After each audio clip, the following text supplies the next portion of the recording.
입니다. 이번에 할 것은 서현이화죠. 오늘 서현이화가 이렇게 주가가 크게 상승을 한 이유, 그건 바로 대빵 덕분이죠. 대빵은 다름이 아니라 현대차입니다. 현대차의 정의선 회장께서 트럼프하고 만났죠. 그리고 미국에 직접적인 투자를 하겠다. 그게 현대제철부터, 그러니까 철강 금속부터요, 자동차까지 이렇게 투자를 해가지고 거의 한 50억 달러 넘을 거예요. 트럼프가 화답으로 현대차는 관세에서 면제가 된다라는 그런 드립도 쳐줬습니다. 그 덕분에 오늘 시초부터, 정확히 말하면 어저께부터죠, 현대차에 납품하는 현대차 밸류체인에 있는 종목들의 주가가 많이 올랐어요. 볼게요. 서현이와도 올랐죠. 그리고 SL도 올랐고요. 그리고 HL 만도도 올랐고, 그 외에 화신도 올랐죠. 뭐 기타 등등 많이 올랐더라고요. MS 오토텍도 올랐고 많이 올랐어요. 근데 오늘 대체로 보면 서현이와처럼 이런 식으로 장대 음봉이 나오던가요, 아니면 양봉이면 윗꼬리 단, 그것도 엄청나게 긴 윗꼬리를 단 그런 수익 형태로 올라갔죠. 주가가 이렇게 나올 수밖에 없었던 이유가 있습니다. 왜냐면 이거는 대외 변수 때문이에요. 대외 변수. 이거는 좀 짚고 넘어갈게요. 많은 분들이 이 부분을 궁금해 할 거라고 보고 있거든요. 우선 전체 시장을 좀 볼 줄 알아야 되거든요. 아무리 서현이화가 좋은 회사고, 그리고 오늘 현대차 덕분에 테마성까지 일어나가지고 수급이 좋아서 이렇게 주가가 올라가면 분명 좋아요. 자체의 특성, 자체의 테마성, 자체의 강점 때문에 올라간 건데, 하필 전체적인 시황이 안 좋아져가지고 주가가 이렇게 음봉이 떴습니다. 시황이 어떠냐면, 이게 또 안 좋다고 말하기 애매한데, 한번 설명드릴게요. 보세요. 미국이 있어요. 미국이 아메리카에, 캐나다 있고요. 미국이 있습니다. 미국이 그동안 관세 관련된 진통 때문에 미국에 있는 글로벌 자금들이 아시아, 여기 있는 중국, 그리고 한국 있고요. 일본이 여기 있습니다. 호주도 있죠. 그리고 저 멀리 반대편에 유럽도 있습니다. 대상 건너서 미국에 있는 글로벌 자금들이 이렇게 나갔습니다. 그래서 우리나라 증시가 그동안 올라간 그런 부분이 있거든요. 그리고 그동안 미국 증시가 떨어질 때 유럽 증시는 올랐어요. 거의 방산주 위주로 많이 올랐지만 그래도 올랐죠. 그리고 우리나라는 섹터 선순환으로 돌아가면서 올랐고요. 중국도 올랐고, 호주, 일본도 증시가 대체로 좋았어요. 말 그대로 미국의 증시가 불안정하니까 미국에 있던 글로벌 자금들이 다 빠져나갔다. 그래서 오를 수밖에 없었다. 이게 핵심이었는데, 지금 트럼프가 관세 관련된 부분으로 약간 한 걸음 두 걸음 뒤로 물러난 그런 낌새가 있거든요. 그러니까 이렇게 우리나라를 포함한 전 세계로 들어왔던 이 자금이 다시 미국으로 돌아갈까 하는 그러한 지금 애매한 포지션이 발생을 해버렸습니다. 미국으로 돌아가려면 빨리 현금화해야 되거든요. 그래서 혹시 모르는 미국으로 다시 돈을 돌려야 되는 그러한 상황이 발생할지도 모르니까 외국인들이 판 거예요. 어떤 느낌인지 알겠죠? 그러면 오늘 서현이화를 비롯한 자동차 부품들이 간만에 맞은 테마성으로 인해서 주가가 급등을 할 수 있었는데 못 오른 이유는 이것 때문이다. 이렇게 보면 되고요. 수급 보면 나옵니다. 수급 보면 보세요. 오늘 외국인들이 많이 팔았죠. 엄청나게 많이 팔았습니다. 오늘 하루만 하더라도 어제 샀던 거 그 이상으로 팔았고요. 근데 기간은 좀 들어왔어요. 이렇게 기간이 들어오는 것은 나쁘지 않아요. 어쨌든 간에 오늘 윗꼬리가 아니죠. 장대 음봉이 나온 사유는 기관과 개인이 끌어올리려고 했는데 외국인이 팔아 제껴가지고, 그래서 장대 음봉이 나왔다. 그래서 아쉽게도 장대 영봉이 나온 다음에 그러면 추가적인 상승세를 가질 수 있었는데 그게 안 된 게 너무 아쉽죠. 근데 저는 이렇게 장대 음봉이 나왔지만 좀 느리게 올라갈지라도 지속 상승은 가능할 거라고 봅니다. 지속 가능 상승. 좀 잘못 적었네요. 지속 상승 가능. 죄송합니다. 이게 좀 가능할 것 같고요. 이렇게 지속적으로 상승이 가능할 거라고 믿는 그 내용을 제가 여러분들에게 말씀을 드릴게요. 지금 우리나라 증시는 아직까지 예치금, 그러니까 예수금이라고도 하죠. 이 예치금과 예수금이 아직까지 기관이 제일 많이 가지고 있고, 기관이 짱입니다요. 이상한 데 붙여서 죄송해요. 그리고 외국인은 아직까지 예치금이 작아요. 그리고 우리 개인은 코인이랑 그리고 미국 증시 쪽으로 많이 빠져 있습니다. 그래서 우리나라의 기관은 예치금을 가장 많이 가지고 있다. 달리 이야기하면 총알이 많다입니다. 총알이 한 100개 있어요. 기관이. 기계는 총알이 2개밖에 없어요. 외국인 한 8개밖에 없습니다. 그 정도로 좀 차이가 압도적으로 많이 나거든요. 총알이 많은 자가 시장을 지배를 합니다. 우리나라 증시 안에서는 기관이 예치금이 많기 때문에 기관이 지속적인 매수가 들어온다고 하면 주가 상승은 충분히 가능해요. 그리고 어제 오늘과 같은 테마성이 일어나지 말자 기관이 이제 그 나태하고 게으르고 안 들어오던 서현이야 쪽으로요. 이 기간이 드디어 들어오고 있거든요. 그래서 좋은 스타트를 끄는 게 아닌가 저는 그렇게 생각을 하고 있습니다. 그래서 오늘 물리신 분들 너무 걱정하지 마십시오. 추가적으로 재무적으로 볼 때 서현이야가 올라갈 수밖에 없는 사유도 좀 말씀을 드려볼게요. 이거를 보시면 되는데 재무지표라는 게 있습니다. 재무지표 여러분들도 원래 잘 아는 거예요. 재무지표라 해가지고 너무 긴장하지 마시고요. 보세요. EPS 뭔지 아시죠? 당기손익, OPS, 영업이익, 주당 영업이익이죠. 이익이죠. 정확하게 이야기하면 이게 바로 재무지표입니다. 재무지표. 이 외에도 좀 많아요. BPS도 있을 거고요. FC, FPS도 있을 거고요. OC, FPS도 있을 거고 기타 등등 있죠. 뭐 DC, FPS도 있을 거고 이거 DPS 배당 쪽으로 한 주당 배당이 얼마 주냐 기타 등등이 있는데 서현이와 같은 경우에는 다른 거 볼 필요 없고요. 재무지표 중에서 OPS만 보면 됩니다. 왜냐면 보세요. 검정색이 주가예요. 그리고 주황색 이게 바로 OPS거든요. 딱 봐도 정비례 관계로 같이 움직이죠. 이런 걸 잘 봐야 돼요. 이것도 EPS도 좀 얼추 정비례 관계는 맞아요. EPS도 틀린 건 아니에요. 근데 제가 말씀드리고 싶은 거는 진짜로 완벽하게 일치할 정도면 주가는 얘에 따라갈 수밖에 없다는 것을 알려드리고 싶었을 뿐이에요. 보세요. OPS가 완전 떨어지죠. 그죠? 그러니까 주가도 떨어집니다. 그리고 OPS가 올라가죠. 그러니까 주가도 같이 올라가요. 그리고 OPS 떨어졌습니다. 주가도 같이 떨어져요. OPS가 다시 반등을 합니다.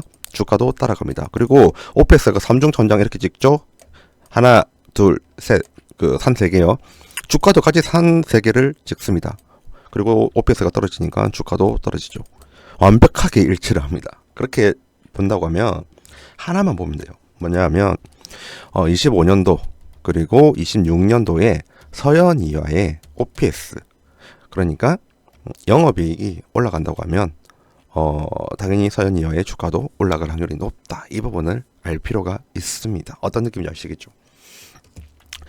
네이버 금융을 비롯해가지고 영어문도 받고 다른 이제 컨센서스를 전문적으로 하는 사이트 다 뒤집었는데 서현이와는 아직 나오지가 않았더라고요. 한번 볼까요? 서현이와를 볼 거면 잠시만요. 이게 아니라 이쪽이네요. 서현이와를 한번 보도록 할게요. 24년도, 25년도, 죄송합니다. 25년도, 26년도, 27년도에 얘의 영업이익을 우리는 알아야 되는데 맞죠? 근데 지금 컨센서스가 안 나왔습니다. 그럼 어떻게 되냐고요? 예측을 해야죠. 추정을 해야죠. 그 부분을 제가 알려드리도록 할게요. 보세요. 우선은 서현이와의 미래가 좋을 것이다 라는 것을 알기 위해서는 서현이와가 어디에 납품을 하는지 그거를 봐야 되거든요. 그걸 한번 보도록 할게요. 봐야 됩니다. 자, 보세요. 잠시만요. 사업 보고서 안에서 매출 및 수주 사항을 보면 일반적으로 어디에 납품을 많이 하는지 정도는 알려주거든요. 다른 말로 말을 하면 주요 매출처별 판매 현황 정도는 알려줍니다. 공시 들어가면. 그러면 이 서현이와의 가장 매출 비중이 높은 회사는 바로 현대차 그리고 기아차 말 그대로 현대차 그룹이고요. 현대차 그룹의 대략적으로 87%에 가까운 수준으로 매출을 올리고 있습니다. 그러면 현대차, 기아차의 25년도, 26년도 실적 보면 돼요. 진짜예요. 항상 동일하게 움직이더라고요. 보니까 그냥 컨센서스까지 찾아볼 필요 없고요. 컨센서스 없으면 전방산업의 매출 변동성을 보면 돼요. 그러면 다시 돌아가는 거죠. 여기로 가가지고 올려가지고 다시 현대차를 찾는 거예요. 현대차를 찾으면 현대차를 보겠습니다. 기다려주세요. 현대차의 컨센서스를 확인하면 됩니다. 그러면 서현이와도 어떤 흐름이 나올지 보이거든요. 보세요. 영업이익이 현대차도 2020년도 대비로 본다고 하면요. 지속적으로 쭉 상승합니다. 맞죠? 딱 누가 봐도 지금 몇 배나 올라갔죠. 그죠? 7배, 8배. 그리고 2024년도로 비교한다 하더라도 소폭 상승, 그리고 2026년도 되면 더 크게 상승합니다. 그죠? 아까 제가 분명 말씀드렸죠. 서현이와의 매출의 87%가 현기차라고요. 그러면 그 중에서 현대차 55%를 차지하는 현대차가 영업이익이 올라간다. 여기도 영업이익이 올라간다. 그럼 서현이와의 영업이익도 올라갈 확률이 높을 수밖에 없어요. 이건 오케이 됐고요. 이번에는 기아차로 보도록 하겠습니다. 기아차를 살 올려가지고 좀 기다려주세요. 기아를 보면 기아도 제가 알기로는 마찬가지인 걸로 알고 있거든요. 보면 나왔네요. 기아는 2024년도랑 비교하면 진짜로 조금 오르네요. 진짜로 조금 오르고 2026년도도 어제 보면 조금 올라요. 2027년도 되면 좀 약간 역성장이네요. 영업이익이 한정돼가지고. 그럼 보세요. 55% 정도를 차지하는 현대차는 영업이익 상승률이 컸습니다. 맞죠? 그리고 23% 정도, 22%예요. 죄송합니다. 22%를 차지하는 기아차는 그냥 또이또이입니다. 또이또이. 그냥 비슷하다. 어슷비슷하다. 그게 그거다. 그게 기다. 뭐 그런 느낌이고. 그러면 이거 두 개 합치면 영업이익 어쨌든 간에 올라갑니다. 올라가요. 전방산업이 매출이 엄청 올라가고 영업이익이 올라간다면 당연히 서현이하의 영업이익도 올라갈 수밖에 없어요. 그러면 서현이하의 영업이익이 올라가면 뭐다? 아까 말씀드렸죠? 주가는 OPS, 영업이익을 따라간다고요. 그럼 영업이익이 올라갈 거라고 예상을 하니까 지금 주가가 올라가는 것도 있어요. 어쨌든 간에 추후에 서현이하의 영업이익은 여기서보다 좀 더 올라갈 것 같아요. 이런 식으로 할 것 같아요. 그럼 주가도 분명 따라옵니다. 중장기로 이런 업체가 좋아요. 이런 재무적인 내용은 알고 차트 다시 보도록 할게요. 자, 보세요. 지금 방금 전에 제가 기업의 재무를 보고 접근했죠. 그리고 서현이와의 영업이익이 올라갈 것이라는 느낌이 왔죠. 이런 부분을 연기금이 알고 기관이 알고 있는 거예요. 기타 법인들도 알고 있는 거죠. 투신도 눈치 까가지고 이제 들어옵니다. 사모펀드는 야드는 외국인이 들어와야지 들어오는 애들이거든요. 정확히 말하면 외국인이 들어오기 전에 미리 들어오는 아들인데 지금 안 들어온 거 보니까 외국인이 안 들어올 거라고 판정을 내린 것 같아요. 어쨌든 방금 보여드렸던 그 내용들 재무적으로 주가가 따라가 부분이 있는데 영업이익이 올라가면 주가는 오른다. 근데 그 영업이익이 오를 것 같으니까 일단 기간은 들어오고 있다. 그리고 이러한 기간의 수급이 앞으로도 연달아서 들어온다고 하면 서현이하의 주가는 더 올라갈 확률이 높습니다. 자, 그러면 보는 거죠. 그러면 이제 시나리오를 짜는 거죠. 여기 밑에 검색식 보이죠? 이거 얼마나 정확한지 나중에 제가 보여드릴게요. 보통 이 검색식 뜨면 오르거든요. 여기 보이죠? 여기 보이죠? 바로 올랐습니다. 예, 여기도 바로 올랐어요. 이거 3개 정도 떴다 하면 지속 상승인 확률이 높아요. 근데 이게 확률이 80에서 90%밖에 안 돼가지고 10%, 20%가 안 될 수도 있잖아요. 그래서 무조건 100%다라는 말은 못 드리겠어요. 근데 제가 개인적으로 기업의 밸류에이션을 측정을 해봤습니다. 기업 밸류 측정한 거는 제가 다음에 보여드릴게요. 오늘 지금 시간이 벌써 12분짜리 영상이 넘어가지고 기업의 밸류에이션을 측정해 보니까 16만 8천 원. 보수적으로 접근했었을 때 16만 8천 원이 나왔습니다. 그리고 미래 같이 땡겨온다고 하면 또 다르거든요. 다음에 그 16만 8천 원 정도가 나온 이유랑 그리고 2026년도 컨센서스가 나오면 그거를 현재 가치화 시켜가지고 어떻게 구했는지 그것을 자료 가지고 와가지고 서현이하의 기업의 가치를 알려드리도록 하겠습니다. 어쨌든 간에 제가 볼 때는 16만 8천 원 정도 갈 것 같다 이렇게 보이고요. 그러기 위해서는 본질적인 올라가기 위한 전제 조건은 기관의 수급은 계속 들어와야 된다는 거. 그게 제일 중요해요. 아무리 좋은 회사라도, 아무리 좋은 테마성이 있고, 아무리 좋은 재료가 있더라도 주식의 본질은 수급입니다.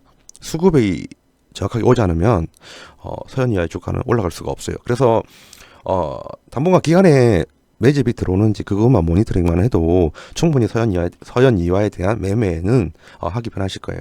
그리고 방금 전에 말씀드렸다가 제가 증명드린다고 했죠. 이거 얼마나 정확한지 보여드릴게요.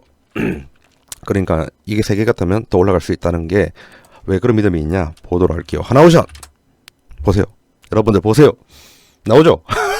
여기 급등 전에 나옵니다. 급등 전에 최저점에서 나옵니다. 그리고 또 요새 좀 핫한 거 좀 볼까요? 고영 보세요. 찍이죠. 이거는 할 말 없습니다. 이런 경우도 생겨요. 그래서 아까 제가 80%에서 90%라고 한 거예요. 그래도 고영을 이때 신호가 주면 보세요. 이 신호 주면 여기까지 먹을 수 있는 찍이죠. 그 다음에 하이젠 RNM이었나? 하이젠 RNM 맞죠? 바로 나오죠. 저점에서 신호를 줍니다. 앞으로 올라갈 종목들을. 그런데 한 개만 떠도 이렇게 많이 올랐죠. 근데 보통 한 개가 뜰 때 많이 오르더라고요. 근데 이제 서현이와는 3개나 떴습니다. 이 검색 신호가. 그래서 좀 약간 기대가 돼요. 제 개인적인 생각으로는 기대가 많이 됩니다. 서현 이화에 관련된 부분에 추가적인 정보나 이런 부분이 필요하신 분들은 010-2693-7757 이 번호로 서현 이화라고 문자로 좀 주시면 됩니다. 그럼 제가 좀 케어를 해드릴게요. 그리고 이 검색식 좀 욕심이 나시죠? 이 검색식 필요하신 분들도 연락은 주세요. 근데 솔직히 미리 말씀드리면 바로 못 드려요. 네, 바로 못 드려요. 일단 단톡방에 안내해 드릴 건데 단톡방 가시면 이 검색식이 뜬 애들 종목들을 알려드릴 겁니다. 그리고 교육 차원에서 그리고 마케팅 차원에서 얘네들이 왜 오르는 건지 소재적인 측면에서 설명을 드릴 거예요. 그런 거 다 이해하시고 멤버십 가입하시면 그때 드립니다. 이 검색기는 그렇게 참조를 해주시고요. 지금까지 영상 좀 길었죠? 긴 영상 시청해 주셔서 감사드리고 다음에 더 좋은 영상으로 찾아뵙도록 하겠습니다. 감사합니다.